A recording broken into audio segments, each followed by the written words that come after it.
राधे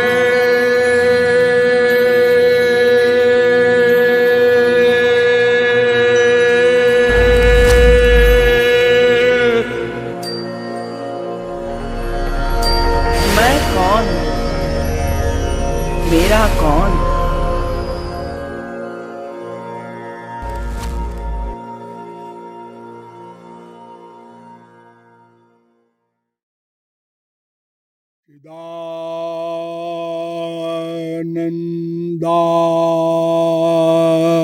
चिदानन्दाकारं श्रुति सरस सारं समरसं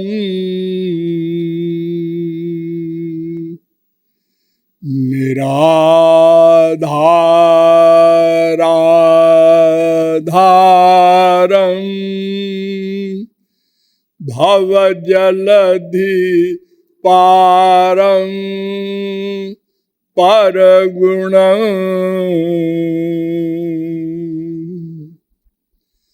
रमा ग्रीवाहारं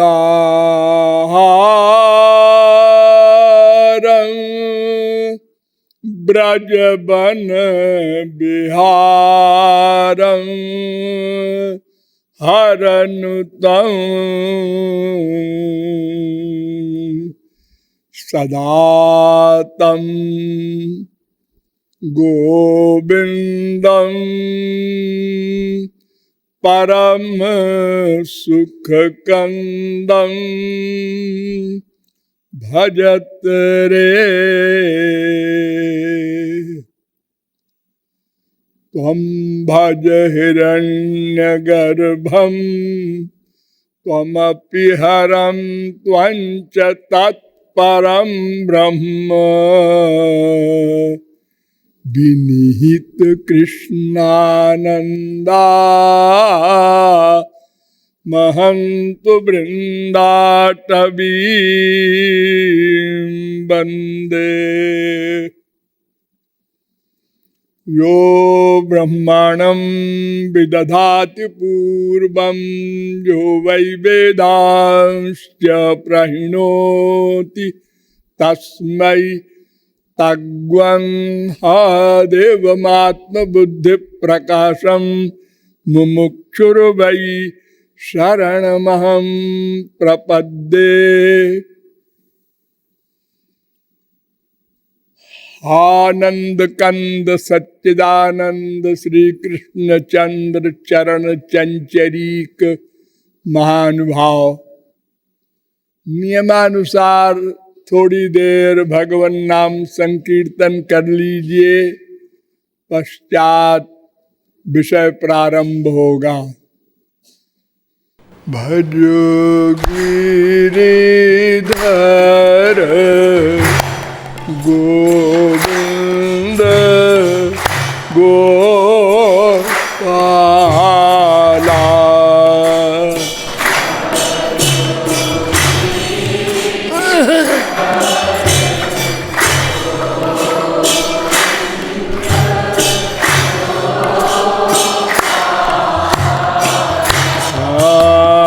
भजो गिरिधर गोविंद गोपाला।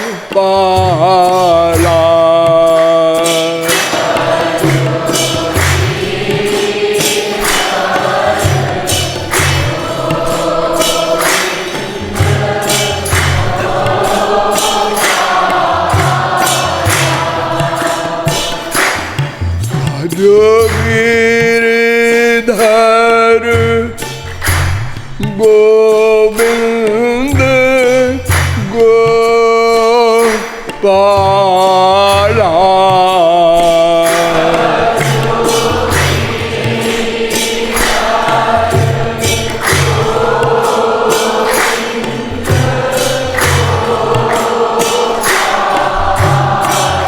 हरे भजो गिरिधर गोविंद गोपाला।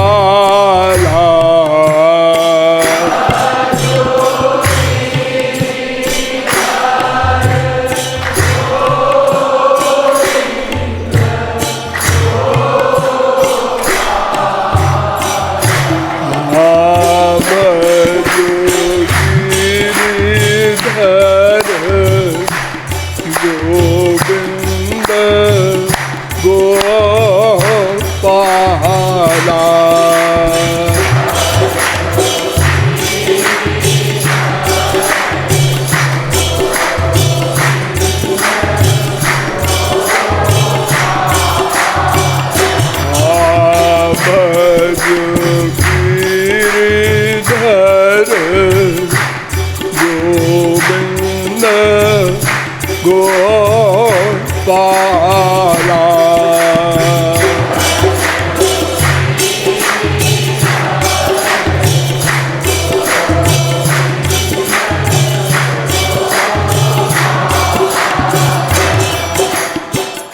बोलिए साकेत बिहारी राघवेंद्र सरकार की। अब आप लोग सावधान हो जाएं। मैं कौन, मेरा कौन, इन दोनों प्रश्नों के समाधान में अब तक मैंने आप लोगों को बताया कि ये दोनों प्रश्न ऐसे हैं जिन्हें हमारा कोई भी मैटर, उपकरण अर्थात इंद्रिय, मन, बुद्धि आदि समाधान नहीं कर सकते। प्रत्यक्ष प्रमाण, अनुमान प्रमाण आदि के द्वारा भी यह प्रश्न हल नहीं हो सकता। अतएव शब्द प्रमाण के द्वारा हल करने का प्रयत्न किया गया। वेदों के द्वारा, शास्त्रों के द्वारा, पुराणों के द्वारा, समस्त धार्मिक ग्रंथों के द्वारा आपको बताया गया कि मेरे अतिरिक्त दो तत्व और हैं। एक का नाम ब्रह्म, परमात्मा, भगवान आदि, और एक का नाम माया। और ये भी बताया गया कि ये तीनों तत्व यद्यपि सनातन तत्व हैं, नित्य हैं, किंतु तीनों स्वतंत्र नहीं हैं। केवल एक ब्रह्म भगवान वही स्वतंत्र है, शेष दोनों जीव और माया परतंत्र हैं। भगवान की शक्ति है, इसलिए शक्तिमान भगवान के अधीन है। इन दोनों में मैं नाम का जीव तत्व चेतन है, इसीलिए इसको जीव कहते हैं। यह स्वयं भी जीवित है और ये जहां जब तक रहता है उसे जीवित रखता है। इसीलिए हम लोग अज्ञानवश ऐसा बोल देते हैं कि आज रमेश मर गया। रमेश किसे कहते हैं? वो जो मर गया? नहीं नहीं, जब तक वो जीवित था तब तक आप उसे क्या कहते थे? रमेश। अब वो मर गया? हाँ, नहीं नहीं, रमेश संसार से चला गया, ऐसा बोलो।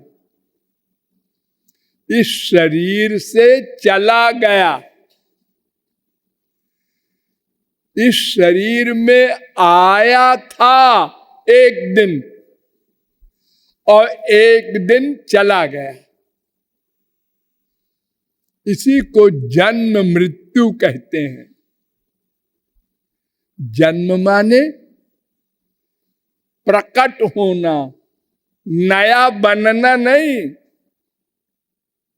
जनि प्रादुर्भावे धातु है संस्कृत में, इसका मतलब प्रादुर्भाव। ये जीव न पैदा होता है न मरता है।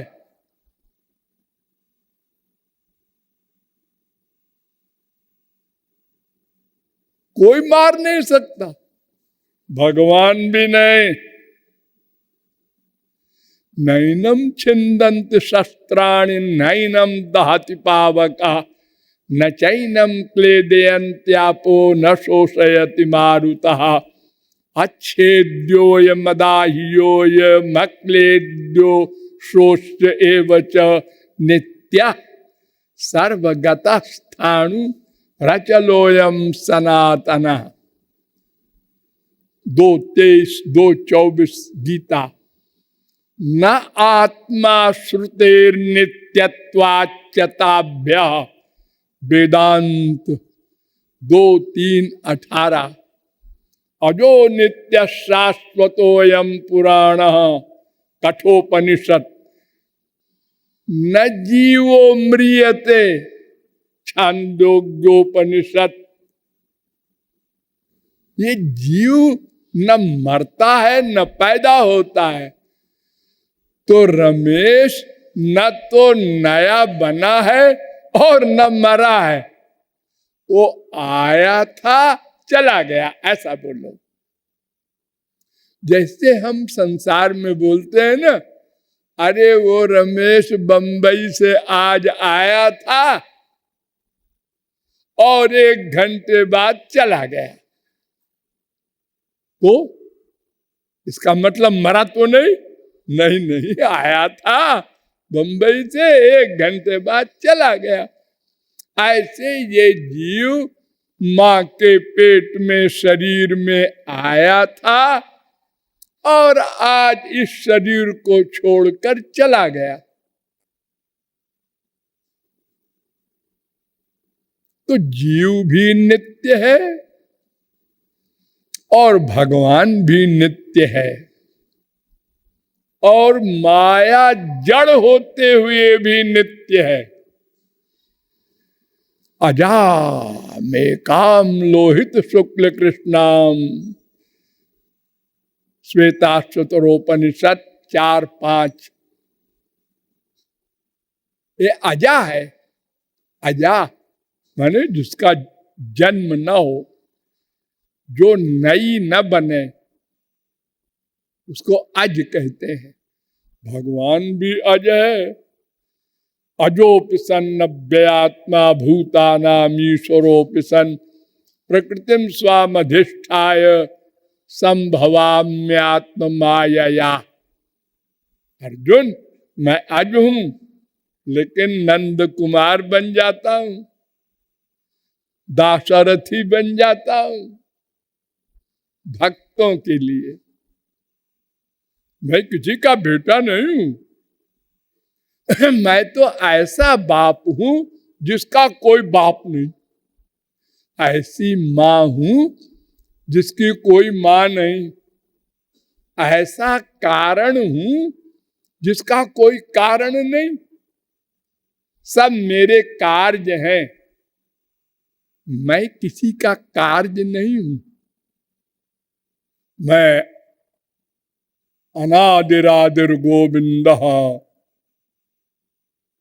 सर्व कारण कारणम ब्रह्म संहिता 5:1। तो ये 3 तत्व सनातन है और इन तीनों में कोई किसी का नाश नहीं कर सकता, और तीनों स्वतंत्र भी नहीं है, और 2 शक्तियां हैं, इसलिए उनको अंश भी कहते हैं। अंशो नाना व्यपदेशात, वेदांत ने भी माना और वेद ने भी माना। पादोस्य विश्वाभूतानि त्रिपादस्यामृतं दिवि ममैवांशो जीवलोके जीवभूत सनातन। गीता 15:7। ईश्वर अंश जीव अविनाशी ये अविनाशी है, ईश्वर का अंश है।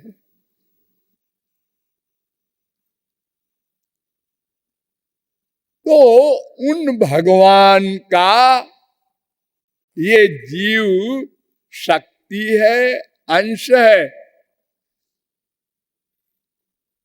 और इसका भगवान से भेदा भेद संबंध है। अर्थात कुछ मामले में अभेद है और अधिक मामले में भेद है। अभेद यूं है कि वो भी चित्त है, हम भी चित्त हैं। चित्त माने चेतन, इंद्रिय, मन, बुद्धि, शरीर हमारे भी है, उसके भी है, ऐसे ही है।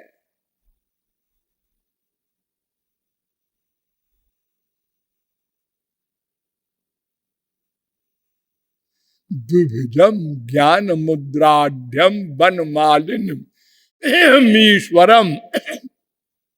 वेद कह रहा है दो भुजा वाले इसी प्रकार के मनुष्य शरीर से मिलते जुलते,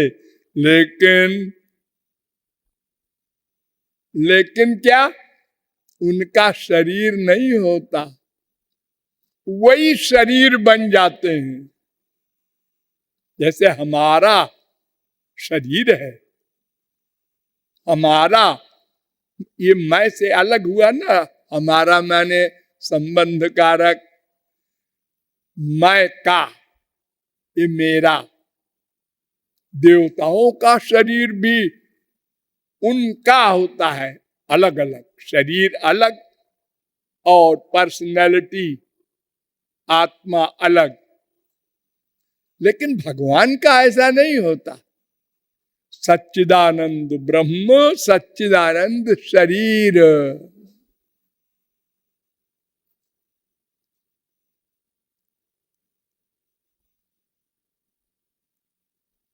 तो उन भगवान से एक तो हमारी बात ये मिलती है कि दोनों चेतन है, और एक यह बात मिलती है कि दोनों नित्य हैं। अरे पर वेद तो कहता है वो हमारा पिता है। दिव्यो देव एको नारायणो माता पिता भ्राता निवासा शरणम सुहृद गति। सुबालोपनिषद 6:4। गतिर भर्ता प्रभु साक्षी निवासा शरणम सुहृद प्रभव प्रलय स्थानम।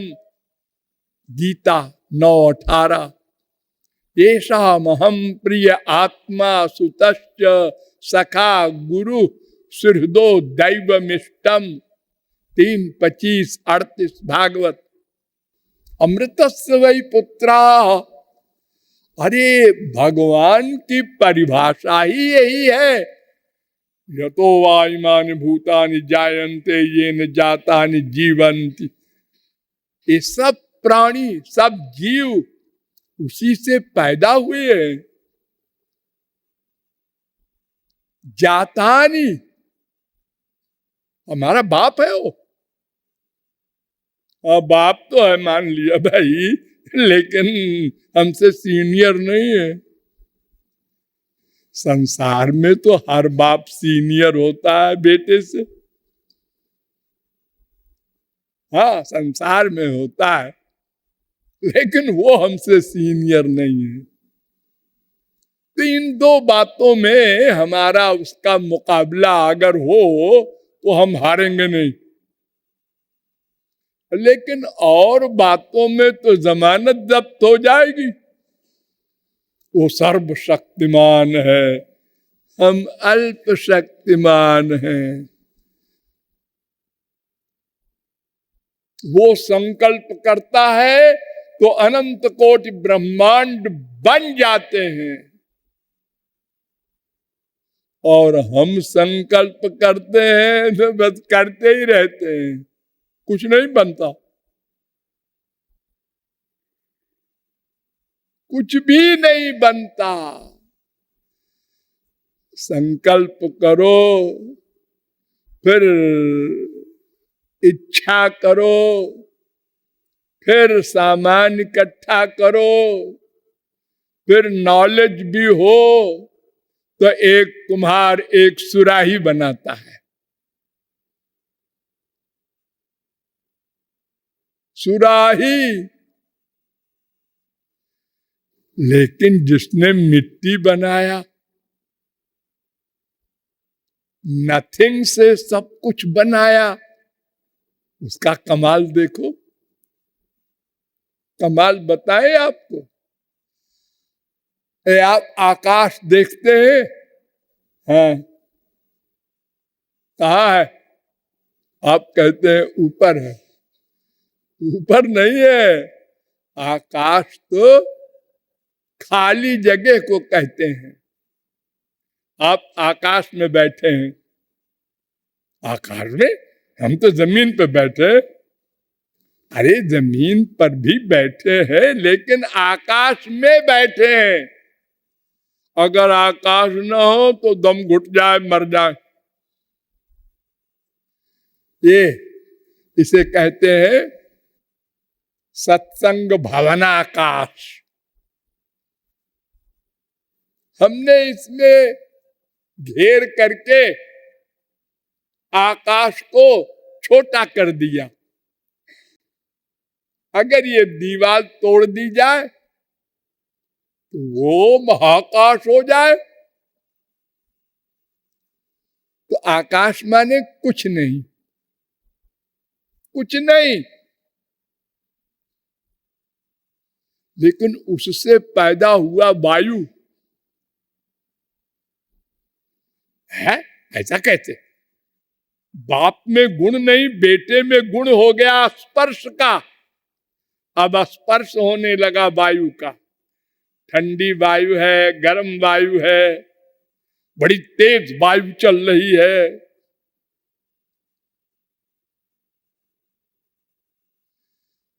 वायु से पैदा हुआ आग। वायु से आग। वायु में तो आग का गुण है नहीं, फिर आग में कहां से आ गया जलाने का गुण, प्रकाश करने का गुण? अरे हवा कहीं प्रकाश करती है? कमाल है। और आग से पैदा हुआ जल है। जल तो तरल होता है। हाँ? और जल से पैदा हुई पृथ्वी। अच्छा, एक बात बताओ, जब पृथ्वी पैदा हुई होगी तो इतने सारे पेड़ कहां से आ गए? पहाड़ों पर पेड़ लगाने कौन गया? और ये जो आप कहते हैं कि बीज से पेड़ बना, तो बोरे में तो हमने बीज रखा था 2 साल से, कोई पेड़ नहीं बना। गेहूं, चना सब। और अगर बीज से पेड़ बना भी पृथ्वी पर डालने से, तो अगर पानी न बरसे तो बीज क्या करेगा? मिट्टी क्या करेगी? मर जाएगा बीज, पेड़ नहीं बनेगा। और जब पानी गिरा और पेड़ बना, तो क्या कमाल का पेड़ बनता जा रहा है। एक डाली, ये दूसरी डाली, तीसरी डाली, ये पत्ते, ये फूल, ये फल। ये कौन बना रहा है? कोई दिखाई नहीं पड़ता।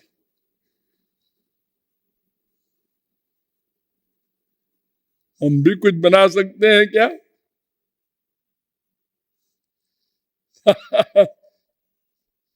हम उन बनाई हुई चीजों को प्लस माइनस करके कुछ बना देते हैं। एटम बम बना, बिजली बनी, टेलीफोन बना, तो ये सामान से सामान बनाया हमने, लेकिन सामान जब नहीं था तो सामान कैसे बना?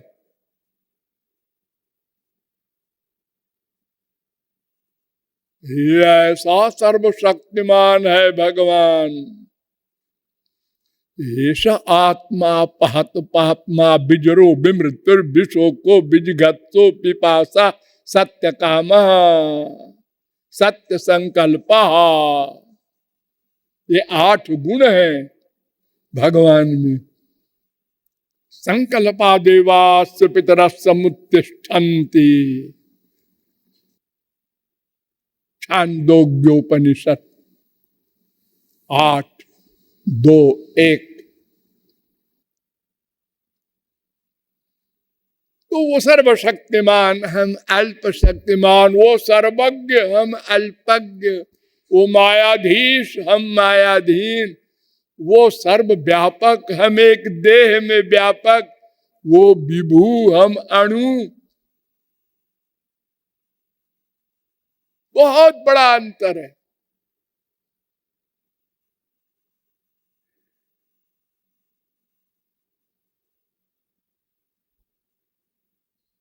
तो हम भगवान के हैं, भगवान हमारा है, फिर मिलते क्यों नहीं हम दोनों? माया के अधीन हैं। ये माया हावी है हमारे ऊपर, इसलिए हम भगवान को भूले हुए हैं। वो हमारे हृदय में ठीक हमारे पीछे बैठा है, चोरी चोरी। द्वा सुपर्णा सवजा सखाया, वेद कह रहा है। श्वेताश्वतरोपनिषद 4:6। ईश्वर सर्वभूतानां हृद्देशे अर्जुन तिष्ठति, 18:61 गीता।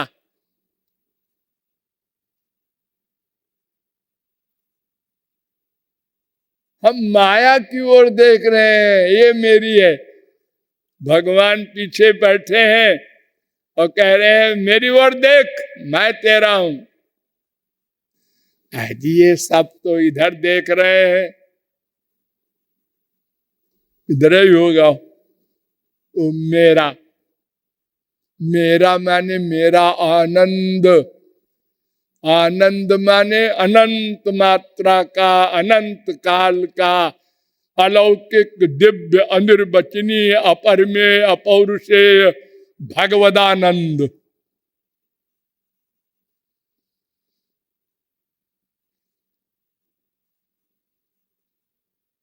तो माया के अधीन होने के कारण हम उससे पृथक हैं।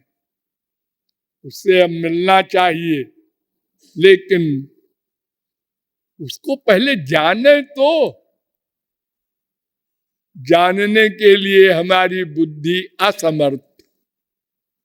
वेद से लेकर रामायण तक के प्रमाणों के द्वारा आपको बताया गया है कि हमारी इंद्रिय मन बुद्धि प्राकृत है, भगवान दिव्य है, वो प्रेरक है। हम नहीं समझ सकते, नहीं देख सकते। अनंत बार देखा है, लेकिन जाकी रही भावना जैसी, प्रभु मूर्ति देखी तिन तैसी। इन माइक आंखों से वो राम कृष्ण माइक दिखाई पड़े। सगे बेटा बने हुए हैं नंद के, यशोदा के। सारे जीवन वो बेटा ही मानते रहे। जैसे हम संसारी बेटे को बेटा मान करके एक एक चीज सिखाते हैं, ऐसे ही सिखाया श्री कृष्ण को। चलना, बोलना, हर चीज। तो उन भगवान को जानने के लिए फिर वेदों शास्त्रों ने बताया, वो जिस पर कृपा कर देता है वो उसको जान लेता है। उस कृपा का भी कुछ कारण है, उसमें कुछ शर्त है। उसके विषय में विचार किया गया कि 3 मार्ग होते हैं जानने के, कर्म, ज्ञान और भक्ति। इसमें कर्म पर विचार किया गया। और अवधूतोपनिषद, कैवल्योपनिषद, ईशावास्योपनिषद, मुंडकोपनिषद, कठोपनिषद, प्रश्नोपनिषद, तैत्तरीयोपनिषद, इन सब के द्वारा आपको बताया गया कि कर्म धर्म का फल स्वर्ग है, वो नश्वर है। वहां भी माया का आधिपत्य है, वहां भी काम क्रोध लोभ मोह का साम्राज्य है, और वो कुछ दिन का है। भागवत के द्वारा भी बताया गया। अगर अभी कुछ कसर हो तो और सुन लो। भागवत में कहा गया कि धर्म संपद्यते षड्भी। ये कर्म धर्म में 6 नियम हैं। नियम जैसे हमारे संसार में नियम होते हैं हर जगह। आपको वकील बनना है, हाँ पहले बीए तक पढ़ो कॉलेज में, फिर एलएलबी में दाखिला होगा। सबके लिए अलग अलग नियम है। खाना खाना है, हाँ तो मुंह में डालो, कान में न डालना। हाँ सब जगह नियम है।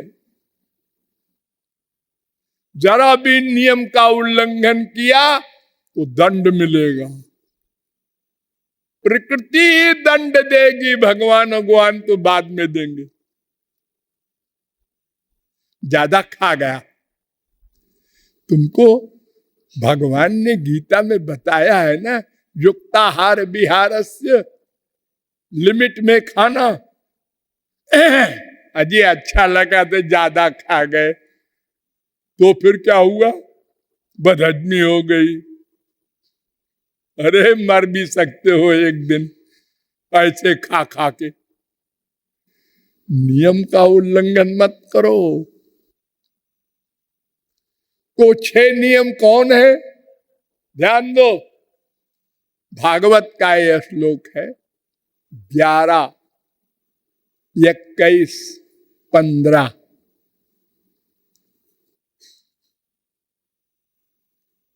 देश नंबर 1, काल नंबर 2, वस्तु नंबर 3, कर्ता नंबर 4, मंत्र नंबर 5, विधि नंबर 6। ये 6 चीजें सही सही हो 100% तो हवन कर सकते हो, यज्ञ कर सकते हो। क्या मतलब, हर जगह यज्ञ नहीं कर सकते। हो हमारे पंडित जी तो हमारे आंगन में ही करा देते। नहीं नहीं, हर समय यज्ञ नहीं हो सकता। अच्छा, और हर द्रव्य से बाजार से खरीद लाए जौ तिल और यज्ञ करने लगे, ऐसा नहीं होता। और हवन करने वाला संसारी है, कामी क्रोधी लोभी, और कराने वाला भी, इससे यज्ञ नहीं होता। मंत्र, वेदों के मंत्र होते हैं, उससे यज्ञ में हब डाला जाता है। इन सब नियमों में जरा भी गड़बड़ी हो जाए तो यज्ञ करने वाले का सर्वनाश हो जाएगा, बेकार जाएगा नहीं, दंड मिलेगा।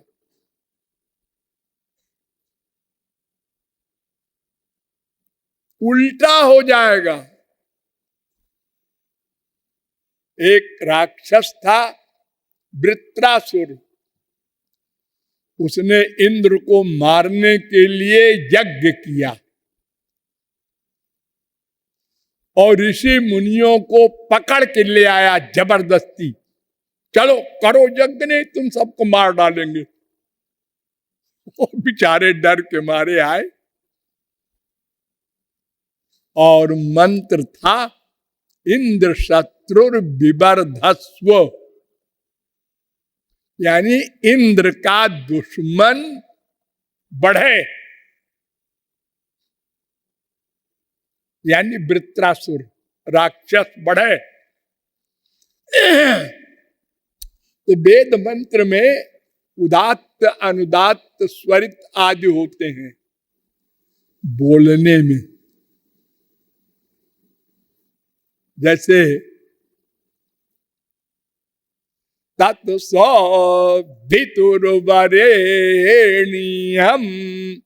भर्गो देवस्य धीमहि धियो यो नः प्रचोदयात्। गायत्री मंत्र है। तो इंद्र शत्रु बढ़े ये शब्द है, शब्द यही रखा ऋषियों ने, लेकिन चालाकी क्या किया कि ई पहले अक्षर पर जो जोर से बोलना चाहिए था वो जोर से नहीं बोले, उदात्त अंत्योदात्त बोले, आखिर वाले शब्द को जोर से बोले, तो उसका अर्थ हो गया इंद्र बढ़े, उल्टा हो गया। और यज्ञ हुआ, भगवान प्रकट हुए, भगवान ने कहा जो कुछ तुमने मांगा है हमने दिया। वृत्रासुर बड़ा खुश हुआ, अब तो इंद्र को मार डालेंगे, हम स्वर्ग के राजा बन जाएंगे।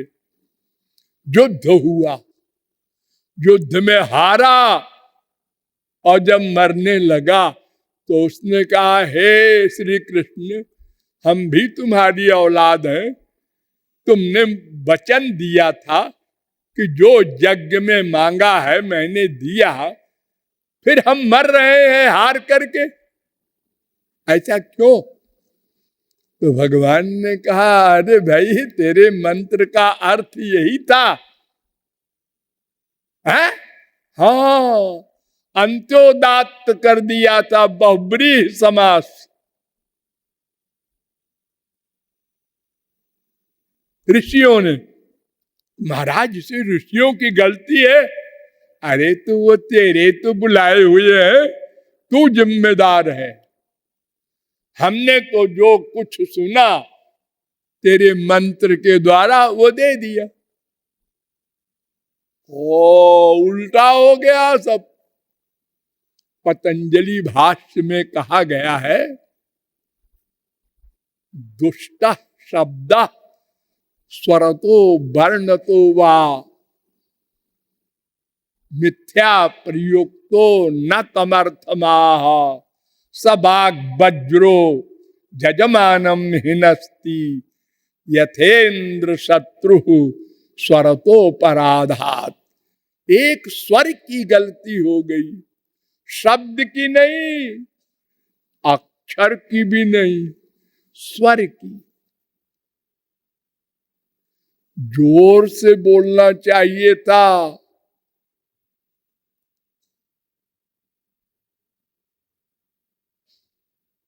पहले अक्षर को, और जोर से बोल दिया आखिरी अक्षर को, बस अर्थ ही उलट गया। भागवत में भी कहा गया है, इंद्र शत्रु विवर्धस्व माचिरम जहि विद्विषम 6, 9, 11। ये कर्म धर्म यज्ञादि में प्रतिबंध हैं बड़े बड़े। इस कलयुग में तो कोई हिसाब ही नहीं है, सब गड़बड़ है, एक गड़बड़ नहीं। पंडित लोग बोल रहे हैं ऐसे राधे रखा का, और जो बेचारा यज्ञ करा रहा है वो जानते ही नहीं कि पंडित जी क्या बोल रहे हैं।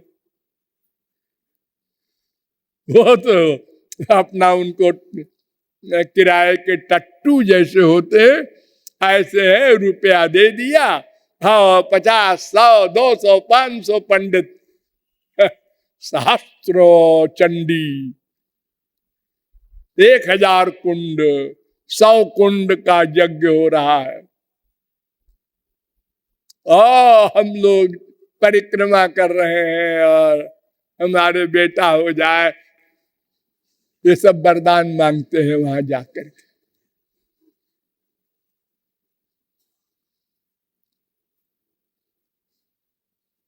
तो इस कलयुग में तो क्या सतयुग में भी एक कर्म धर्म से न माया जाएगी न आनंद मिलेगा।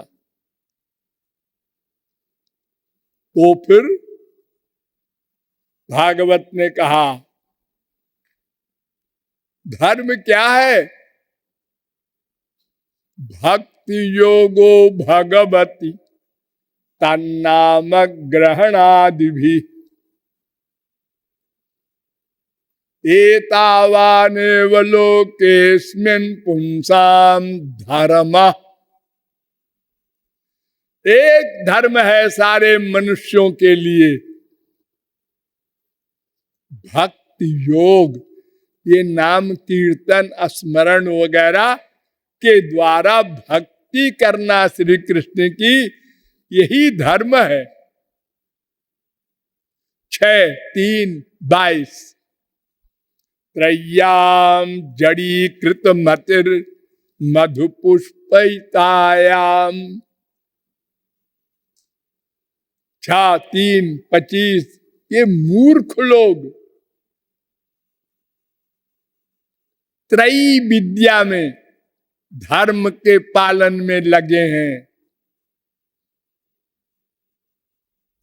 वेद ने कहा प्रमूढ़ा, मामूली मूर्ख नहीं, महामूर्ख है जो स्वर्ग के लिए यज्ञादिक करता है।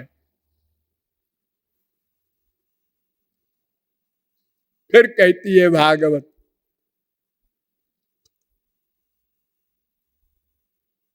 एवं लोकम परम विद्यात्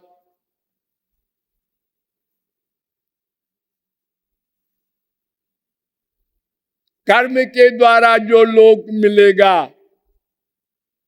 वो नश्वर होगा। नश्वरम कर्म निर्मितम।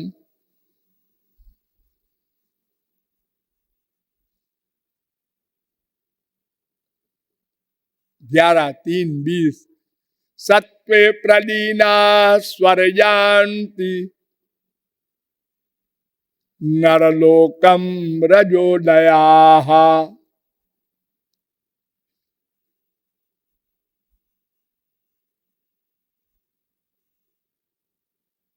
सत्वगुणी जो कर्म करेंगे वो स्वर्ग जाएंगे, और रजोगुणी कर्म करने वाले मृत्युलोक आएंगे, और तमोगुणी वाले निरयम यान्ति नरक जाएंगे। और जानति मामेव निर्गुणा, जो निर्गुण कर्म करेंगे भगवान के निमित्त, वो कहते हैं भगवान वो मेरे पास आएंगे।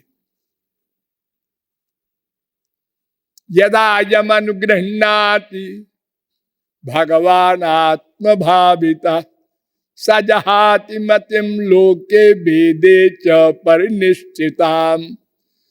4:29-46।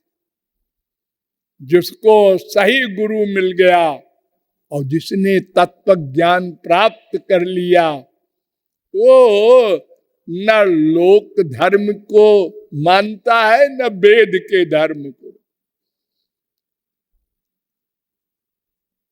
तो धर्म है क्या? तत्कर्म हरितो समझत। कर्म वो है जिससे भगवान प्रसन्न हो। बस ये परिभाषा रट लो। ये यज्ञादिक से नहीं प्रसन्न होते, केवल प्रेम से प्रसन्न होते हैं, भक्ति से। मर्त्यो यदा,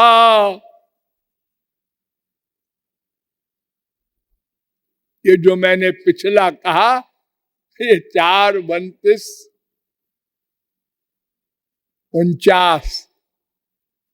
और मर्त्यो यदा त्यक्त समस्त कर्मा निवेदितात्मा विचिकीर्षितो में तदामृतत्वम प्रतिपद्यमानो मयात्म भूयाय च कल्पते में। भगवान कह रहे हैं, जो धर्म कर्म को छोड़ करके मेरी शरण में आता है, उसी की माया निवृत्ति होगी और वही परमानंद प्राप्त कर सकेगा। कर्म धर्म के पालन से अगर विधिवत है तो स्वर्ग मिलेगा 4 दिन को।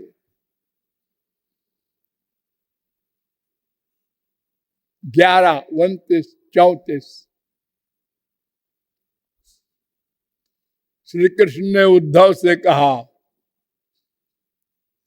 तस्मात् त्वम् उद्धवोत्सृज्य चोदनाम प्रतिचोदनाम प्रवृत्त्यंच निवृत्त्यंच श्रोतव्यम श्रुतमेव च मामेकमेव शरणमात्मानं सर्वदेहिनां याहि सर्वात्म भावेन। 11, 12, 14, 15 भागवत।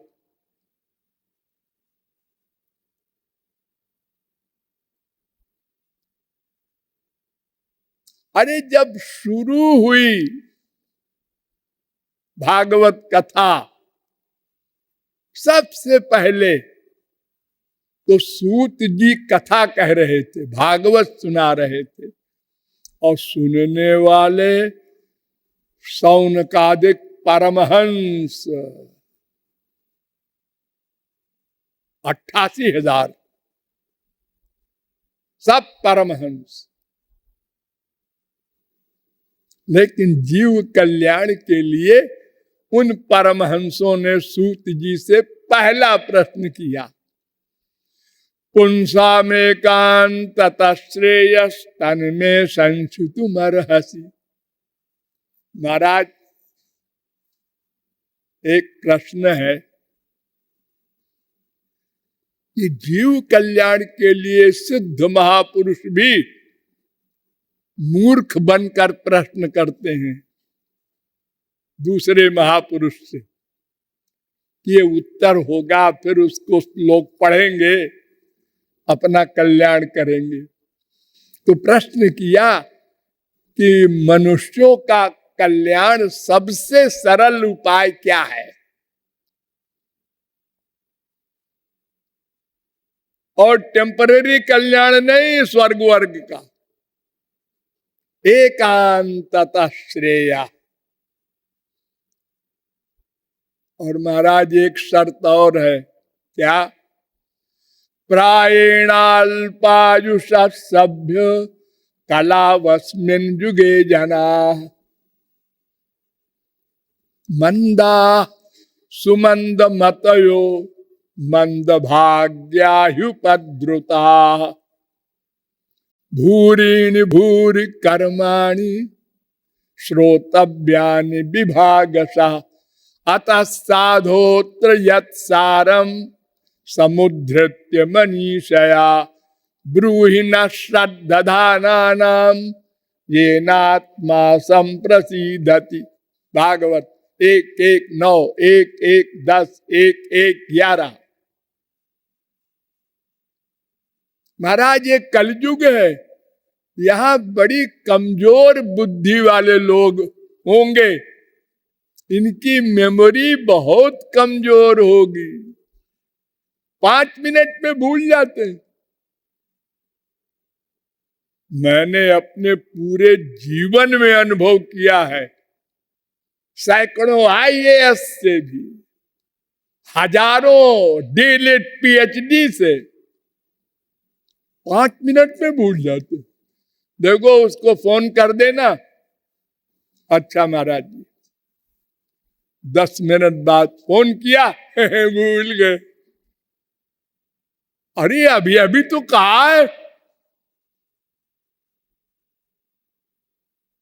तो महाराज इन मनुष्यों के हिसाब से बताइएगा मार्ग, नहीं आप बता दे कोई कठिन मार्ग तो कोई कर ही न सके।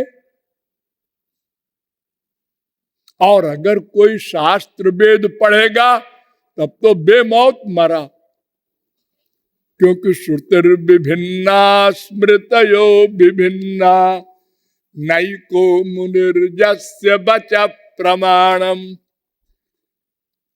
वेदांत कुछ कहता है, न्याय कुछ, वैशेषिक कुछ, सांख्य कुछ।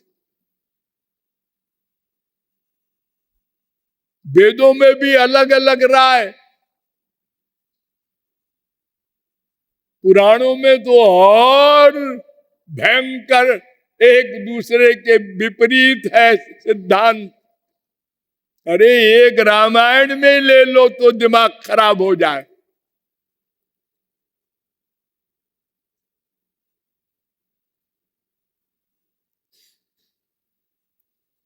इसीलिए मैंने कल बताया था ना कि बिना महापुरुष के द्वारा समझे कोई भी महापुरुष या भगवान का ग्रंथ समझ में नहीं आ सकता। इसीलिए वेद कहता है उत्तिष्ठत जाग्रत प्राप्य वरान निबोधत। अरे मनुष्यो उठो, जागो और महापुरुष के पास जाओ और उनसे ज्ञान प्राप्त करो। तुम्हारी छोटी सी उम्र है, ये इतने शास्त्र वेद का पोथा देख कर ही घबरा जाओगे। ये पढ़ना तो बहुत दूर की बात है।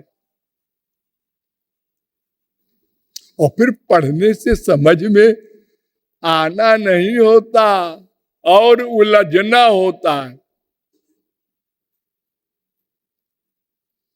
तो उत्तर दिया सूत जी महाराज ने शौनकादिक परमहंसों का, लेकिन घड़ी कहती है आज नहीं कल। लाडली लाल की